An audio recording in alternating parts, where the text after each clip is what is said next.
So we got two modes of imaging, by light and by sound. And I think it's good to understand that sound doesn't penetrate calcium. And therefore, on the right-hand side, as you see in the intravascular ultrasound, you can see the arc of calcium, but you can't see behind. While in OCT, light penetrates calcium and you really can see what's going on behind. And based on this, you can differentiate whether your calcium is going to be deep, that's deep there, or superficial, or as we say, a nodular calcium. Now, the advantage of penetration is again this, that you really can find what is the calcium burden. You can find the thickness, the arc, and the length, and that tells you what exactly the arc, the burden of calcium is. And the reason of burden of calcium is because based on this burden, I think Dr. Gary Mintz, Dr. Akiko, they have formulated a sort of a scoring system based on this study that was done. And the scoring system is very simple. It's a rule of the fives, and very easy to remember this mnemonic. If you've got a thickness greater than 0.5 millimeters, if you have an arc greater than 50%, and if you have a length greater than 5 millimeters, the calcium is tough and it needs some form of debulking. Because it's important to know that calcium under expansion is a marker for adverse events. So now we come back to imaging. So when we decide that we're going to have an OCT algorithm as the one that I just showed, you must understand that, the dragonfly catheter must cross. And the dragonfly profile is 041, roughly a millimeter thick. And if you look, most of it, the NC balloon, the OPN balloon, and the cutting balloon may cross. The cutting balloon with difficulty, but the IVL will definitely not cross if your OCT catheter does not cross. So if you've got a tight calcific disease and your dragonfly or a balloon doesn't cross, I think you've got a choice of only a rotablator.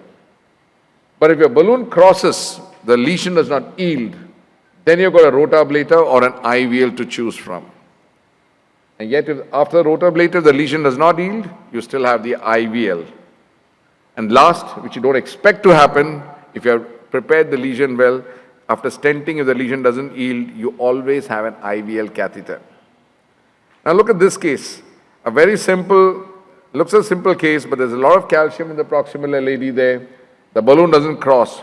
We tried all the low-profile balloons. So this is a situation for a rotablator. So we rotablated the lesion. It did cut.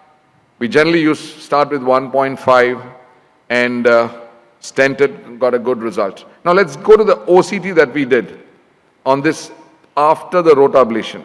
So if you look at this, these are the cuts that the OCT has made. And the wire bias helps you in cutting differentially into the calcium at a point of time, as you see over here.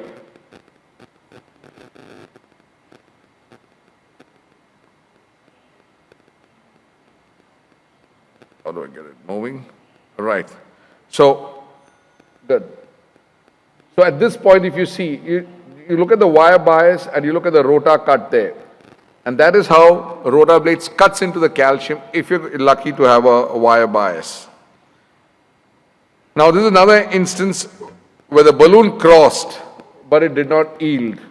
And we tried even the OPN balloon also was not yielding.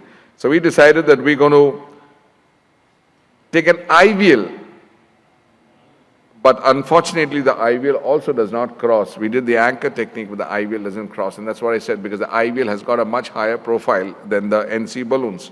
So now we do a rotablation, because the IVL did not cross. So we do a rotablation, and after rotablation, we did cross that after a number of runs, and you look at the OCT now again.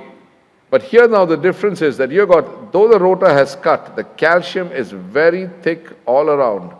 And as the OCT keeps running, you can see the burden of calcium pretty stiff. And at that point, the calcium is about 0.65, millimeters, and here even greater. So at this point, once you've done a rotor, you can do an IVL, and this is the characteristic feature where you see as the shocks go in, the IVL balloon keeps opening up, so you know the lesion has opened up. And then we did an OCT after that. Very nice to see these very characteristic cracks in the calcium. What IVL does, it sort of cracks the calcium so that you can separate it a little more easily. So you look at these two cracks, large cracks, and some more there, and then subsequently you get a very good result. So you look at the OCT after stenting, and that's also pretty good, because see, you can see the cracks there. The stent opens it up. The cracks are still there in the calcium. You can't get the stent into the crack, but it still opens it up, and you get a better MLA. Now, this is another situation where you should not have, because you should be preparing the lesion very well. Now that's a lesion with calcium, but we thought we could just get away with a stent, and that's what you see. And this is something that should not happen, because if you are imaging it and you see the calcium burden, you should not be putting a stent there without having debulked it. And that's why I'm showing this case. So this is what you get. And now we tried even the Opian balloon. I think 3 balloons burst. The Opian balloon wouldn't open up at 45 atmospheres. So now you're stuck. And luckily, we have devices now. Because if you look at the OCT that we did at this point, compare it to the distal LAD. Your stent area distally is 4.8 millimeters square, and at the area where it is underdeployed, it's 1.7 millimeters square. Just not acceptable.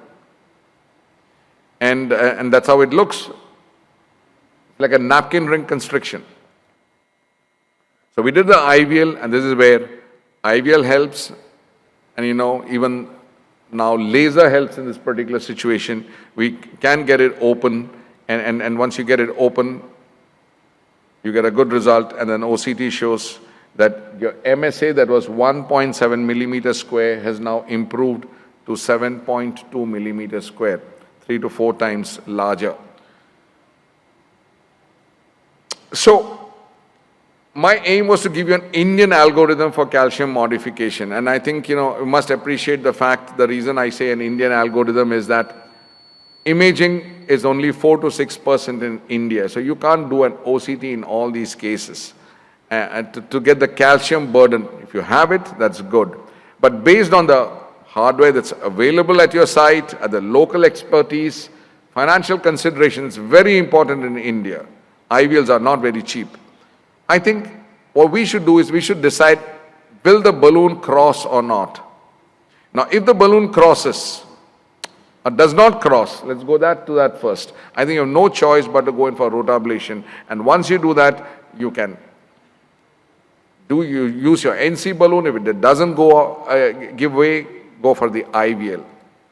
And if the balloon crosses, and I think it's very simple, if it doesn't yield, go back to the rotablation. And at any point of this, depending on the availability of the OCT, you can use the OCT, decide what the calcium burden is, and make it much more easier. For example, if the balloon crosses it, I can do an OCT over here, and I know the thickness is high. I don't need to use a rotablation. I can go straight to the IVL. So depending on your expertise, availability of imaging catheters, I think this would be a decent algorithm for our Indian situations.